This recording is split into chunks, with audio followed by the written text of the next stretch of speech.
Bismillahirrahmanirrahim ya ikhwani.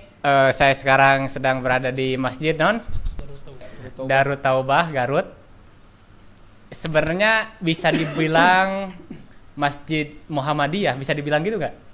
Bisa, soalnya yang membangunnya dosen di STAI Darul Arqam Muhammadiyah. Tapi beliau tidak mempermasalahkan apakah imam di sini harus Muhammadiyah atau tidak. Buktinya ini imam di sini. Ini imam, ini juga, ini kadang-kadang, ini khotibnya nih. Nah, kita sekarang ada di tanggal 14 Dzulhijjah, jadi hari pertama setelah hari tasyrik. Jadi waktu rohah ya, waktu rohahnya kita. Barang siapa yang udah bersemangat ibadah dari tanggal 1 sampai dari tanggal 13, jadi ada rohahnya. Dan rohah itu perlu. Dan rohah itu setiap orang berbeda-beda. Kalau Rasulullah rohahnya itu sholat, kita bisa rohah dengan yang lain, yang penting amal soleh. Jadi yang penting menghasilkan pahala. Kalau anak, rohah anak ya ini dengan berkumpul dengan orang-orang yang soleh, ngobrol. Seperti kemarin anak dari pesantren Persis, pesantren yang Lukman jadi musyrif di situ. Nah, jadi itu rohahnya anak tuh ya pergi ke pesantren, bisa sharing dengan santri, itu rohahnya anak. Sebenarnya anak ada curhatan nih, tapi sebelumnya anak nanya dulu. Kan ini semuanya jomblo, betul? Betul. Jomblo. Nah, pernah ta'aruf belum? Anak belum. Belum pernah. Belum 2 kali. Belum. Belum pernah. Belum pernah. Belum pernah. Pernah. Oh, pernah. Berapa kali? Sekali. Oh, tapi Anda lupa perkenalan dulu. Nama saya Aziz Supriyansah dari Koropeak. Di Imarat 2 tahun. Sekarang Masih freelance lah. Freelance. Antum? Bismillah, nama saya Lukman Nuriansah. Saya mahasiswa Stiba Arroyo semester 5 dan saya tinggal di Garut Kota. Jadi musyrif di? Dan saya sekarang jadi musyrif di Persis Bentar 19 Bentar Garut. Di Bentar. Jadi Arroya. Terus? Bismillah, nama saya Alfa Tauhidilas. Saya mahasiswa STAIPI Garut semester 2 dan sekarang saya tinggal di Masjid Darut Taubah. Jadi STAIPI, SMA-nya di mana? SMA-nya di Darul Arqam. Di Darul Arqam Muhammadiyah. Jadi sekolahnya Ustadz Adi Hidayat, betul? Nah, betul. Jadi ini bisa jadi akan menjadi next Ustadz Adi Hidayat. Amin. Bismillah, saya Muhammad Syamsur Rizal. Saya sekarang kuliah di STAI Persis Garut. Seangkatan ini? Seangkatan. Sebelumnya di Imarat? Pernah. Pernah di Imarat berapa lama? Hampir 1 tahun. Oh, hampir 1 tahun. Jadi ini Imarat, Arroya, STAIPI, Imarat plus STAIPI gitu. Nah, jadi belum pernah ta'aruf kecuali Aji. Terus, Ana berarti nanya karena Aji juga belum nikah. Dulu bisa sharing nggak gagalnya gara-gara apa? Stopnya gara-gara apa? Apalagi? Nah gini nih, coba gini. Kalau sekarang Ana tanya ke salah satu dari antum. Tanya gini, Ana bilang ada salah satu akhwat yang suka sama antum dan ini mau ngasih CV-nya ke antum. Antum terima atau enggak antum? Kalau anak ditanya ketika 2 pertanyaan datangkan anak pegang ya? Pegang. Jadi ketika anak mencintai seorang akhwat ataupun ada akhwat yang mencintai anak lebih memilih akhwat yang mencintai anak gitu. Karena belum tentu ketika anak mencintai seorang akhwat itu mencintai anak juga. Tapi ketika akhwat itu sudah mencintai anak, pasti bakal enak itu ke depannya ya. Itu bakal istilahnya lebih leluasa ke kitanya gitu. Mungkin gitu. Mungkin ketika kalau kembali ke pertanyaan awal, ketika ada akhwat yang mencintai anak dan ingin mengirimkan CV-nya karena mungkin insya Allah bisa dipertimbangkan. Gitu, insya Allah. Antum? Ana juga kalau ada akhwat yang ngirim CV ke Ana terima dan sama juga pertimbangkan. Kalau Ana dilihat dari posisi Ana sekarang masih mahasiswa, ya kemungkinan Ana belum bisa nerima gitu. Saya mau fokus dulu kuliah dan insya Allah kalau ba'da ba'da dirasa insyaallah. Kayak gitu. Barakallahu. Iya, soalnya beda ya. Staipi mah bisa sambil berumah tangga, aroyah nanti dulu. Kalau Ana pribadi mungkin dipertimbangkan terlebih dahulu ya. Ya melihat kondisi Ana terlebih dahulu mungkin. Oke, jadi ini juga salah satu yang mau Ana curhatkan, makanya Ana suruh mereka ke masjid ini kita berkumpul, termasuk Lukman ini dadakan banget, karena pasti kalian ngerasa hal yang mendadak tuh kemungkinan besar jadi, tapi direncanakan itu, nah itu, makanya apalagi pemuda justru lebih suka yang dadakan, jadi udah anak calling datang, Lukman nih paling dadakan nih. Sejam yang lalu kontak langsung datang kan. Nah, Ana ta'aruf bisa dibilang 2 kali, bisa dibilang juga 3 kali. Jadi yang satu tuh abu-abu gitu. Dan yang terakhir nih kemarin. Jadi bukan kemarin beberapa hal yang lalu, kemarin al-ams qablal yaum. Baru batal. Nah, dan gitu ceritanya. Jadi ada teman bilang ada yang suka ke Ana, terus ngasih CV, ya udah sini CV-nya, dan cocok sama CV-nya. Ternyata dia yang membatalkan. Pokoknya di akhir tuh dia tanya manhaj antum apa. Nah sekarang Ana tanya nih, ketika akhwat nanya ke antum manhaj antum apa, jawabannya apa? Manhaj Ana ya pastinya Al-Quran dan As-Sunnah lah, itu aja cukup. Oh jawabannya itu. Oke, terus antum jawabnya? Kalau ditanya tadi gimana pertanyaan? Manhaj antum apa? Kalau misalkan ditanya seperti itu, Ana mungkin akan jawab saya bermanhaj Al-Quran dan As-Sunnah dengan pemahaman salafus solih. Itu juga Ana sedang berusaha gitu, berada di atas manhaj tersebut. Jadi ini lumayan banyak ya ada penjelasannya. Terus? Nah, Ana juga kalau ditanya manhaj kamu apa, Ana jawab manhaj Ana manhaj Al-Quran dan As-Sunnah. Nah seperti yang Ustaz Rijal katakan bahwa yang pemahaman salafus soleh, para ulama dahulu. Oke, lanjut. Kalau ditanya manhaj, mungkin manhajnya Ahlus Sunnah wal Jamaah sesuai pemahaman para salafus soleh. Oke. Nah, Ana gak jawab seperti antum, tapi Ana malah tanya balik. Ana gini, akhwat ini tanya, chat manhaj antum apa? Ana bilang gini, coba kasih pilihan biar Ana tinggal pilih. Awalnya dia nolak, masa sih harus dikasih pilihan kan gitu. Tapi Ana bilang kasih pilihan ganda. Ana bilang dia ngasih 5 pilihan.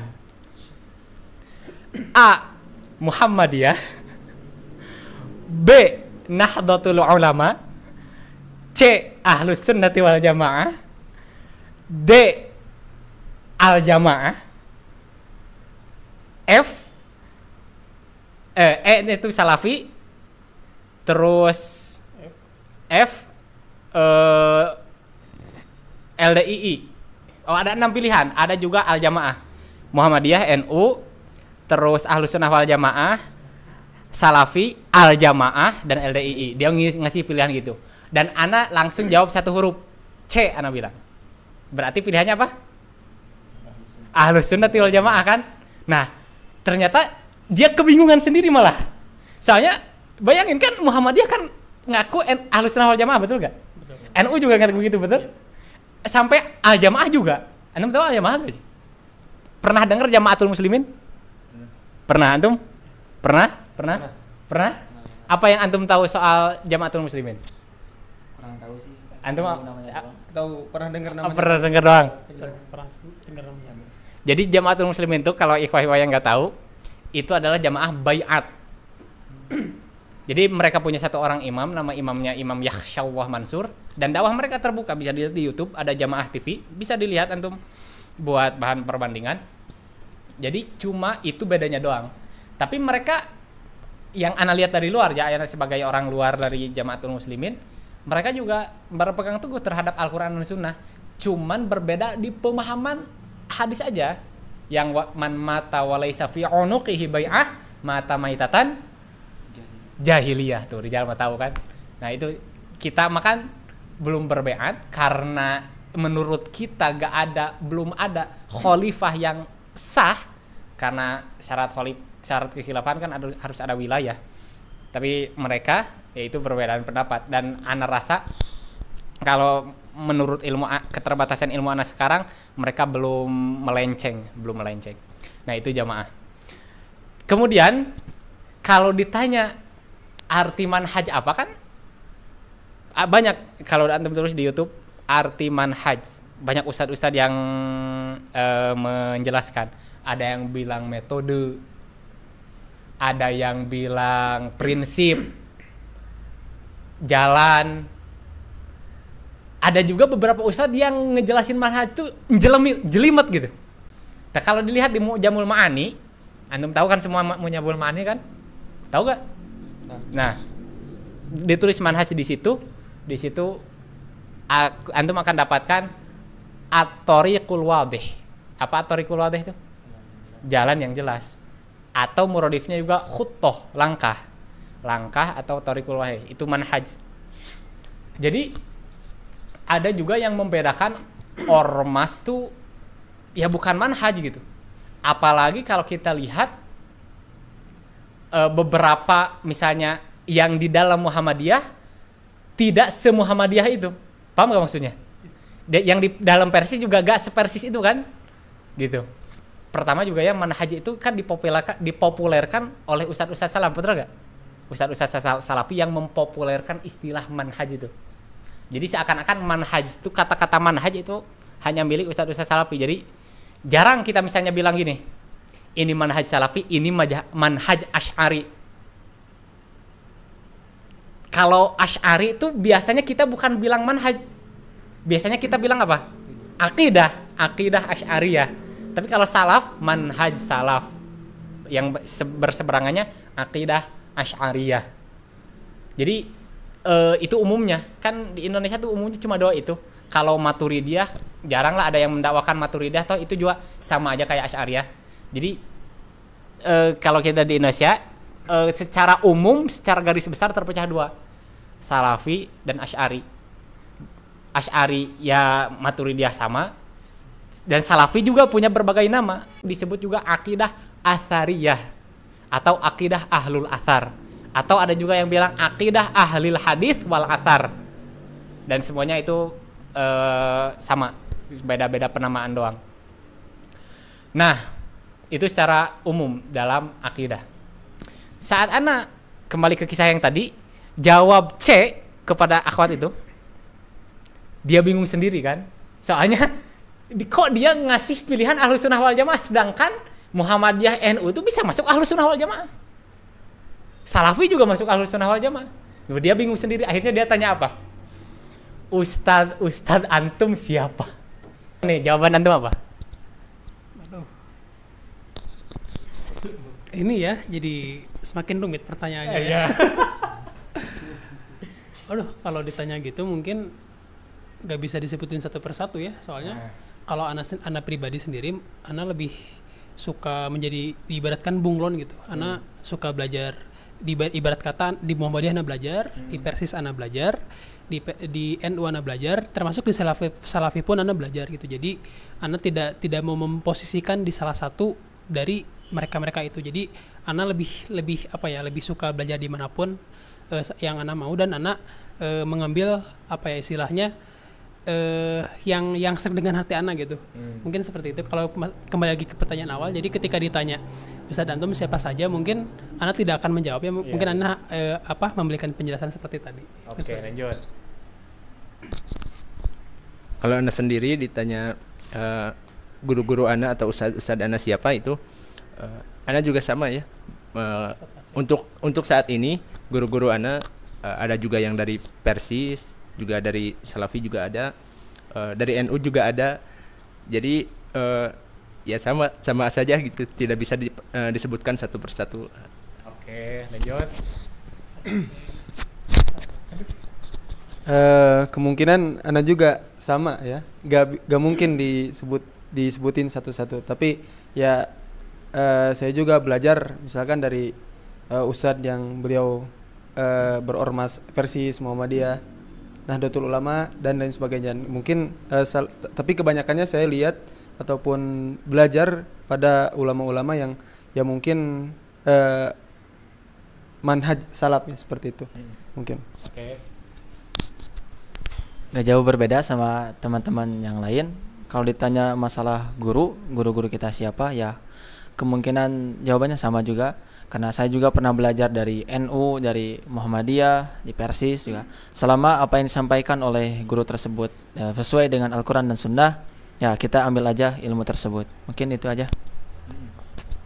Nah, jawaban anak berbeda dengan jawaban antum. Jawaban anak seperti jawaban apa yang tadi di awal. Jadi nyuruh kasih pilihan. coba anti lah yang sebutin. Anti sebutin ustadz-ustadz yang anti tahu. Biar anak checklistin tuh. Yang anak suka lihat videonya gitu. Ternyata apa? Ternyata dia gak jawab dan akhirnya batalin. Jadi iya gak tahu ya. Agak rumit memang, dan anak kira ini perempuan dari Jamaatul Muslimin. Soalnya apa? Soalnya yang nawarin CV-nya ke Ana tuh itu teman Ana dari Jamaatul Muslimin. Ana juga punya perkiraan dia tuh salafi. Karena yang nanya manhaj siapa sih kalau bukan salafi, betul nggak? Ya, betul. NU mah jarang, misalnya antum mau menikah sama orang NU jarang nanya manhaj, betul nggak? Tapi kalau salafi rata-rata memang nggak salah, Ana nggak menyalahkan. Misalnya kalau nanti nontonnya video ini, Ana nggak menyalahkan, itu justru bagus. Misalnya akhwat mau suami yang semanhaj, itu bagus banget. Soalnya biar nggak ada tugas baru gitu bagi rumah tangga kalian. Jadi cuman caranya aja yang diubah gitu. Caranya aja yang diubah. Jadi sebenarnya nggak perlu antum nanya manhaj apa. Antum tahu lulusan manapun, terus antum cek pesantren itu basicnya apa. Kalau anak pesantren ya. Kalau anak pesantren misalnya antum cari aja pesantren mana aja dia pernah itu. Misalnya Ar-Royah. Antum cari tahu sendiri Ar-Royah tuh manhajnya apa. Pasti gak jauh beda gitu. Walaupun sebagian ada yang melenceng ya. Misalnya ada Lipia pun dia mengeluarkan alumni yang Asy'ari, betul gak? Lipia. Walaupun yang di dalamnya tuh yang diajarkan tuh Kitabut Tauhid, Akidah Salafiyah. Tapi ada aja yang misalnya Asy'ari. Tapi secara garis besar kan Lipia Salafi semua. Ar-Royah juga gitu. Yang diajarkan di dalam tuh ya. Nah, jadi ubah caranya. Kemudian masalah ustadz.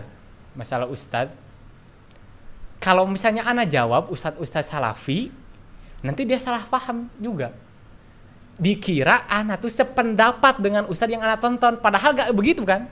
Kita bisa nonton seseorang, tapi kita gak sependapat dengan pendapatnya kan, walaupun itu ustadz kabir. Ana inget Syekh Shaleh Al-Fauzan. Antum tahu gak Syekh Shaleh Al-Fauzan? Yang terkenal tuh di kitab tauhidnya, kitab tauhid Syekh Shaleh Al-Fauzan itu dipelajari di Gontor. Banyak pesantren yang mempelajari kitab tauhid Syekh Shaleh Al-Fauzan. Beliau ditanya, apakah kita boleh mengambil ilmu dari ulama Asy'ari? Jawabannya apa? Jawabannya, silahkan belajar fikih dan hadis, tapi jangan belajar akidahnya dari mereka. Begitu. Itu kata Syekh Shaleh Al-Fauzan. Berbeda dengan kita masih seakan-akan kalau udah di salafi seakan-akan bener-bener menolak semuanya dari luar salafi, bener gak? Kalau kita lihat realitanya di lapangan ya, seakan-akan gitu. Tapi Syekh Shaleh Al-Fauzan memberikan jawaban seperti ini. Jadi sekarang kalau misalnya ana dalam akidah, ana suka nonton Ustadz Firanda karena memang dia doktor di bidang akidah dan beliau tentu ulama besar, pengajar di Masjid Nabawi. Ana lihat penjelasannya beliau tentang akidah. Yang terkenal yang berseberangan dengan Ustadz Firanda siapa? Idrus Romli. Dan ana juga tonton video Idrus Romli. Ana juga tonton. Jadi kalau disebutkan Ustadz Firanda nanti salah paham. Nah, kalau disebutkan Idrus Romli salah paham. Nanti kalau anda sebutin dua-duanya, nanti bingung juga coba. Ya, bener kan? Kalau anda jawab misalnya sekarang Ustadz Amsi siapa? Terus anda tulis Ustadz Firanda, Idrus Romli, Buya Yahya. Bingung sendiri dia. Bingung sendiri. Anak sering bahkan banyak dari permasalahan-permasalahan fikih yang anak ambil dari Buya Yahya. Anak sering ngambil permasalahan fikih dari Buya Yahya. Soalnya banyak banget videonya, misalnya kita tulis hukum nabung emas. Anda tinggal bandingin aja. Anda tonton video Buya Yahya, Anda tonton video Ustadz Aminur Ba'is. Banyak. Tinggal nanti kita ambil penjelasan yang paling masuk ke akal kita, cocok di hati kita. Istafti kolbak. Jadi itu jadi jangan bikin pertanyaan dalam ta'aruf bikin bingung anti sendiri gitu, akhirnya batalin gitu. Tapi ya bersyukur Anda soalnya belum lihat wajahnya gitu. Jangankan wajah, mata pun belum lihat gitu. Ustadz-ustadz kita di Salafi pas kebanyakan atau mungkin semua dari mereka melarang jamaahnya untuk ngaji ke Ustadz Asy'ari, bener gak? Ustadz Asy'ari ngelarang gak jamaahnya ngaji ke Salafi? Ngelarang juga, tapi cuma beda bahasa doang kan. Tapi yang ana lihat tuh bahasa Ustadz Salafi lebih vulgar aja. Bahasa Ustadz Salafi gimana? Asyubhatu khottofah wal qulubu dhaifah. Pernah dengar gak? Pernah dengar gak? Asyubhatu khottofah wal qulubu dhaifah.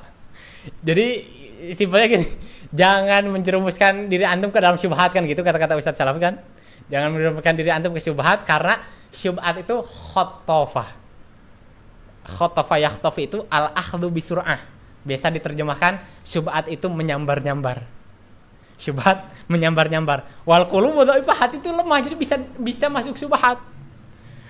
Nah, jadi Ustadz Salafi ngelarang jamaahnya ngaji ke Ustadz Asy'ari. Ustadz Asy'ari pun begitu. Misalnya jangan ngaji ke mereka, bahasa mereka biasanya udah fokus di satu, jangan kemana-mana. Jadi pokoknya bahasanya berbeda tapi yang jelas intinya itu sama. Ngelarang orang lain ngaji ke yang lain. Dan sebenarnya sama-sama kalau dibilang ya, kalau anda lihat Ustadz Asy'ari menganggap Ustadz Salafi gak toleran, bener gak? Kenapa gak toleran? Karena katanya Ustadz Salafi membid'ahkan, gitu kan bahasanya. Ustadz Asy'ari bilang mereka tuh Salafi gak toleran karena suka membid'ahkan.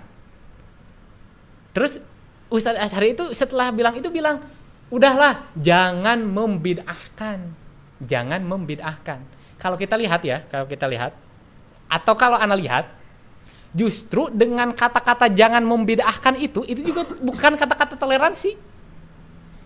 Bener gak? Jadi gini, kan sekarang Ustadz Salafi menganggap suatu amalan, katakanlah tahlilan. Ustadz Salafi menganggap tahlilan itu bid'ah. Kan itu pendapat mereka, bener gak? Itu pendapat mereka. Sekarang Ustadz Asy'ari menganggap itu bukan bid'ah. Tapi saat Ustadz Asy'ari bilang jangan membid'ahkan, itu dia sedang memaksakan kehendaknya kepada Salafi, bener gak? Jangan membid'ahkan. Coba kalau masing-masing, udah ini bahas di jamaah ini bahas di jamaah ini, udah beres. Nah gitu. Jadi semuanya sama sebenarnya, bukan yang keras itu bukan hanya ada di Salafi aja. Di Asy'ari pun ada yang keras. Jadi yang namanya orang fanatik, ikhwah, yang namanya orang fanatik, semua golongan ada. NU fanatik ya ada, Persis yang fanatik ya ada, bener gak? Ada. Kalau dibilang ada ya ada. Muhammadiyah yang fanatik ada? Ada. Dan yang moderat banyak. Jadi kalau ngomong kefanatikan semuanya ada, ngomong keras-kerasan semuanya ada. Jadi seakan-akan kita kan menisbatkan kata-kata keras itu ke Ustadz Salafi aja. Ustadz Salafi keras-keras. Enggak, orang-orang keras itu semua golongan ada. Kalau sekarang kita nurut gitu misalnya, yang Asy'ari ngaji ke Asy'ari, yang Salafi ngaji ke Salafi, tetap akan bermusuhan gitu. Gak akan ada ujungnya. Justru kalau menurut ana, untuk zaman sekarang, justru kita tuh harus banyak belajar dari semuanya. Justru kalau menurut ana, apalagi ini anak-anak kuliahan lebih ngerti. Justru kalau ana lebih cocok tentu saja ke akidah salafiyah, karena akidah salafiyah itu yang lebih cocok di akal ana gitu, yang lebih masuk ke akal ana, yang lebih ana pahami di hati ana, itu akidah salafiyah. Walaupun ya ana tidak bermusuhan dengan mereka Asy'ari, toh ana juga ngajar di pondok Asy'ari. coba antum nih, nasihatkan aja ya, nasihatkan. Kalau ada yang nggak setuju juga apa-apa. Antum salafi. Dengar penjelasan mereka kenapa mereka mentawil sifat Allah. Kan bedanya cuma di sifat aja ya. Cuma itu di sifat Allah aja bedanya Asy'ari sama Salafi. Antum yang Salafi coba kaji mereka, ngaji di mereka kenapa mereka mentawil sifat Allah. Dan coba antum bandingkan mana yang lebih masuk di akal antum. Dan ana nasihatkan juga kepada Asy'ari. Coba antum kaji akidah Salafiyah dan ana sarankan tuh Ustadz Firanda tuh. Jelas. Kaji dan tanyakan ke mereka, cari tahu kenapa mereka gak mentawil sifat Allah, kenapa mereka menisbat sifat Allah. Nah, justru kalau anaknya lingkungan rumah NU, kalau anak gak ngaji di berbagai kajian, dulu tuh waktu anak SMK tuh anak ngaji di berbagai kajian Jamaah Tabligh, HTI, justru anak gak akan kenal manhaj salaf. Anak akan misalnya anak nih udah lingkungan keluarga NU, udah anak ngaji di NU aja, anak gak akan kenal manhaj salaf.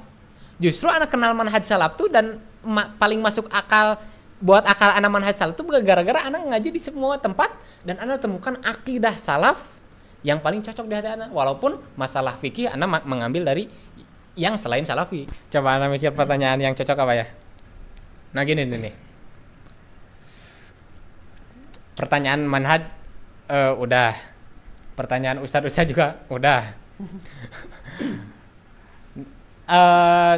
Antum mensyaratkan nggak istri antum harus semanhaj dengan antum?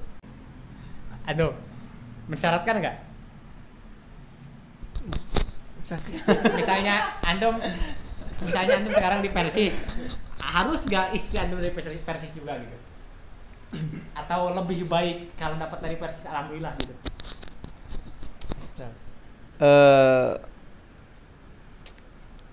Kemungkinan saya jawab sekarang sih nggak apa,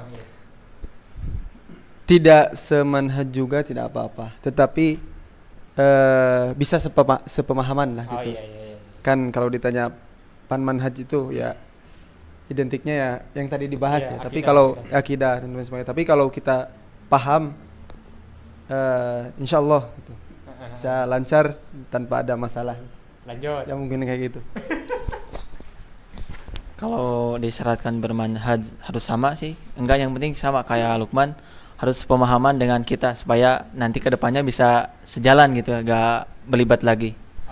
Kalau Anda sendiri, Anda sih mensyaratkan ya, mensyaratkan ya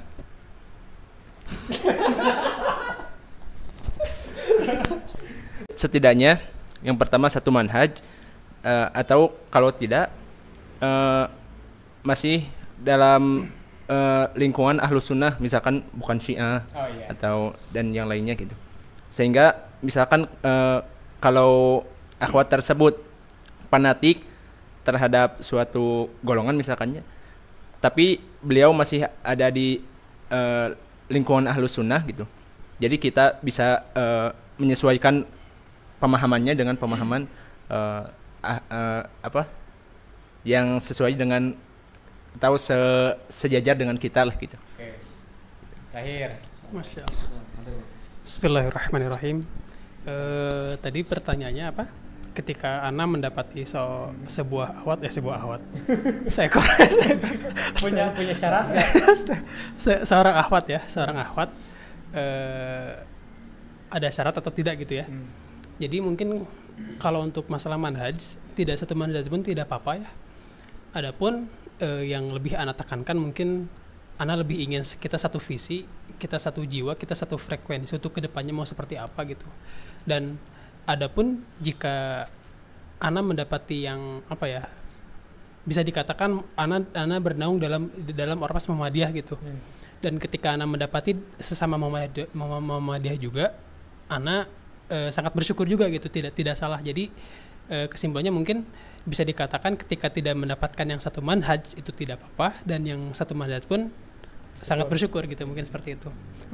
Ada jawaban seorang ustadz yang Ana terngiang-ngiang sampai sekarang, dan ini jawaban bagus. Beliau ditanya tentang apa arti Ahlus Sunnah wal Jamaah. Ini jawaban dari Ustadz Abdullah Roy. Ditanya apa sih Ahlus Sunnah wal Jamaah itu? Ustadz Abdullah Roy itu menjawab dengan 2 makna. Ahlus Sunnah wal Jamaah ada 2 makna. Ada makna secara umum, ada makna secara khusus. Makna secara umum Ahlus Sunnah wal Jamaah itu semua golongan selain Syiah. Semuanya selain Syiah Ahlus Sunnah wal Jamaah. Itu makna Ahlus Sunnah wal Jamaah secara umum. Dan makna Ahlus Sunnah secara khusus itu yang kita kenal dengan saat ini Salafi. Nasihat untuk calon istri antum. Kepada akhwat yang lagi cari-cari ikhwan gitu ya. Ya kemungkinan carilah orang yang emang termasuk orang yang soleh gitu. Yang soleh, yang bisa menuntun akhwat sekalian dekat kepada Allah Subhanahu wa taala, karena emang nggak terlalu diharuskan gitu semanhaj atau satu ustadz atau satu pemahaman. Mungkin ya itu harus cari ikhwan yang soleh. Mungkin saya menasihati khususnya bagi saya sendiri dan pemirsa sekalian, ittaqullaha haitsuma kunta. Juga saya dapatkan nasihat ini dari Ustadz Deswara dari channelnya. Jomblo yang didasari dengan ketakwaan dan itu lebih baik daripada pernikahan yang tidak didasari dengan ketakwaan. Makanya dimanapun kita berada, kita harus bertakwa. Untuk nasihatnya untuk diri saya sendiri dan juga teman-teman sekalian, karena tadi Lukman kemudian Rijal juga menasihatkan tentang masalah perjodohan, mungkin nasihatnya kalau dalam mencari pasangan hidup ya, yang pertama mungkin harus sevisi sama kita, biar nanti kedepannya jelas tujuan rumah tangga kitanya, gak berlibat gitulah.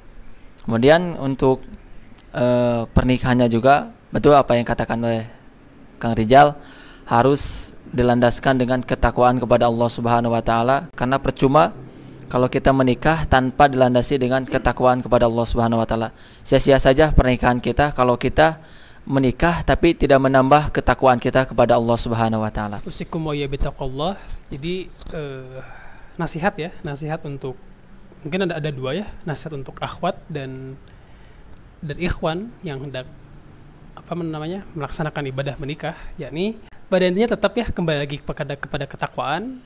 Kita jangan pernah sampai merasa bosan untuk terus selalu senantiasa meningkatkan ataupun memperbaiki diri kita sendiri, yang dimana hari ini harus lebih baik daripada hari kemarin dan hari besok harus lebih baik daripada hari ini. Nasihat dari salah seorang guru anak, bahwasanya beliau pernah berkata, ketika antum, terkhusus bagi ikhwan ya, ketika antum ingin melanjutkan ke ibadah pernikahan, ataupun ketika antum hendak mencari seorang akhwat ya, nah itu antum harus, yang pertama antum harus melihat dari kecantikannya dulu. Nah, bukan berarti ini menantang hadis Nabi ya, ini belum beres. Jadi menurut pengalaman Ustadz Ana, jadi guru Ana itu beliau selalu menikah-nikahkan ya, beliau selalu menerima CV orang lain dan beliau menyerahkannya ke seorang lainnya juga gitu.